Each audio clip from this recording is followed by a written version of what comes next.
जून की गर्मी का सितम जारी है।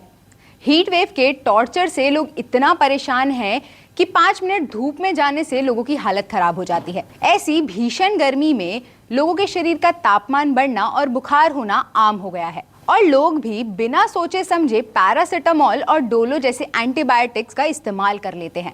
लेकिन क्या बिना डॉक्टर की सलाह के हमें ये दवाइयां लेनी चाहिए? क्या ये हमारे शरीर के लिए ठीक है? या फिर सवाल ये भी हो सकता है कि जिसे हम बुखार समझ रहे हैं कहीं वो हाइपरथर्मिया के सिम्टम्स तो नहीं? तो आज हम इसी बारे में आपको जानकारी देंगे हमारी इस खास रिपोर्ट में। गर्मी के मौसम में बुखार आना या बॉडी का तापमान बढ़ना बहुत आम हो गया है, लेकिन इस भीषण गर्मी के असर के चलते अस्पतालों में भी अलग अलग परेशानियों के मरीज पहुंच रहे हैं। हालांकि इस दौरान गर्मी की वजह से शरीर का तापमान तेजी से बढ़ने या बुखार आने की समस्या भी हो रही है। 101 या 102 डिग्री फ़ारेनहाइट पर पहुंचा बॉडी टेम्परेचर या तेज बुखार भले ही सुनने में एक लगे, लेकिन इस हीट वेव के मौसम में इनका इलाज एक नहीं है। डॉक्टरों की माने तो जिसे आप बुखार समझ रहे हैं वह हाइपरथर्मिया या हीट स्ट्रोक का लक्षण भी हो सकता है। शरीर तेज गर्म होने पर अक्सर लोग थर्मामीटर लगाते हैं। तापमान 100 डिग्री फ़ारेनहाइट से ऊपर आने पर समझते हैं कि बुखार आ गया, जबकि वह बुखार के बजाय हीट वेव की वजह से हाइपरथर्मिया या हीट स्ट्रोक का लक्षण हो सकता है। आइए जानते हैं कि डॉक्टर बुखार और हाइपरथर्मिया में क्या अंतर बताते हैं।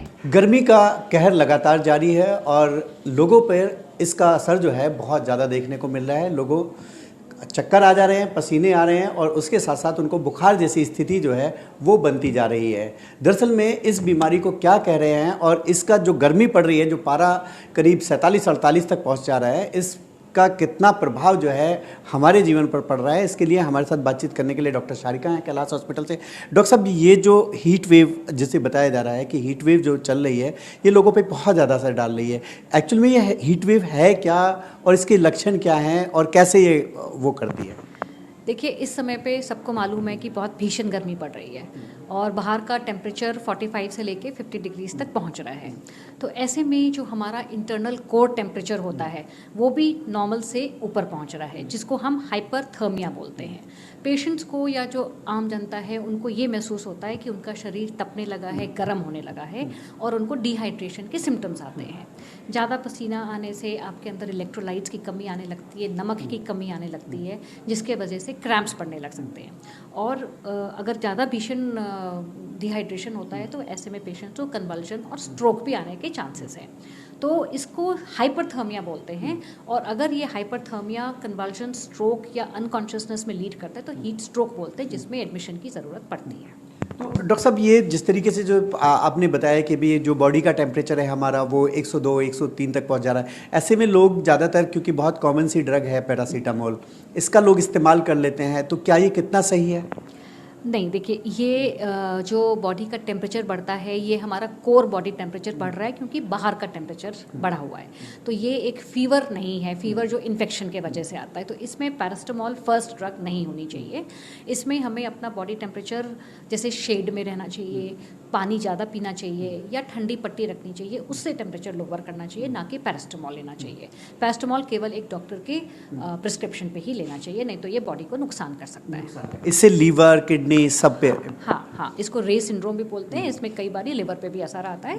तो paracetamol first drug of choice कभी नहीं होती है। बिल्कुल, अगर आपको इस तरीके के लक्षण दिखे कि आपको बुखार जैसा महसूस हो रहा है तो आप पैरासीटामोल बिल्कुल न लें, क्योंकि ये आपके लिए नुकसानदेह हो सकता है। अच्छा डॉक्टर साहब, एक चीज़ और देखी जा रही है, बच्चों में भी अक्सर ये चीज़ें बहुत देखी जा रही है कि बच्चे आजकल जो है ना खाना कम कर दे रहे हैं, बच्चे बहुत कम खाना कर, उसकी वजह भी क्या ये गर्मी है? हाँ, इसमें ये बहुत अच्छा सवाल किया आपने। जो इसमें अफेक्टेड पॉपुलेशन या एट रिस्क पॉपुलेशन जो हम बोलते हैं वो यंग बच्चे या 70 ईयर से ओल्ड जो जेरियाट्रिक पॉपुलेशन है, इन दोनों पॉपुलेशन पे ये ज़्यादा जो घातक साबित होती है। इसलिए बच्चों को और जो हमारे घर में बड़े बूढ़े हैं उनको हमें ध्यान से प्रोटेक्ट करके रखना चाहिए।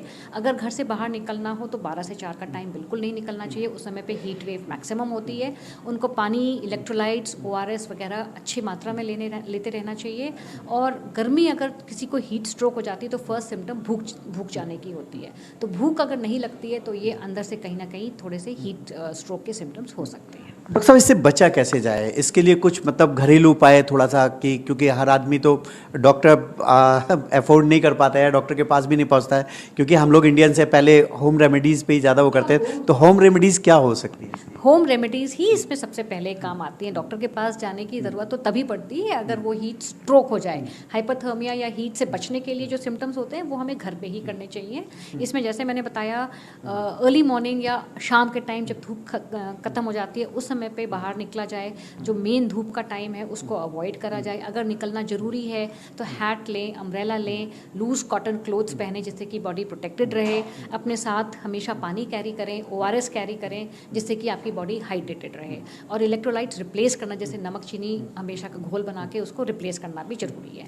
इसके बावजूद अगर आपको सिम्टम्स लग रहे हैं कि आपको हाइपोथर्मिया या हीट स्ट्रोक है तो फिर आप डॉक्टर की सलाह को ज़रूर लें।